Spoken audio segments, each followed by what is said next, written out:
Supreme court में ताहयात नाअहली से मुतालिक तमाम दरख्वास्तें एक साथ सुनी जाएंगी। अदालत ने नाअहली की मुद्दत से मुतालिक मीर बादशाह कैसरानी केस का तहरीरी हुक्मनामा जारी कर दिया।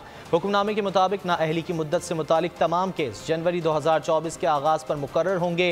केस ज़ेरे इल्तिवा होने को इलेक्शन में ताख़ीर के लिए इस्तेमाल नहीं किया जाएगा। आर्टिकल 62(1)(f) के तहत ताहयात नाअहली सुप्रीम कोर्ट का तमाम दरखास्तें एक साथ सुनने का फैसला। नाअहली की मुद्दत से मुतालिक मीर बादशाह कैसरानी केस का तहरीरी हुक्मनामा जारी कर दिया गया। हुक्मनामे के मुताबिक नाअहली की मुद्दत से मुतालिक तमाम केस जनवरी 2024 के आगाज़ पर मुकर्रर होंगे। केस ज़ेरे इल्तिवा होने को इलेक्शन में ताख़ीर के लिए इस्तेमाल नहीं किया जाएगा। हुक्मनामे में कहा गया है कि केस जजेस कमेटी की तश्कील करदा बेंच के सामने मुकर्रर किया जाए। आईनी सवाल वाले केस पर कम से कम 5 रुकनी बेंच की जरूरत की निशानदेही एडिशनल अटॉर्नी जनरल ने की थी। मीर बादशाह कैसरानी केस के दौरान 2 रुकनी बेंच ने लाहौर बेंच के लिए मामला जजेस कमेटी को भिजवा दिया था।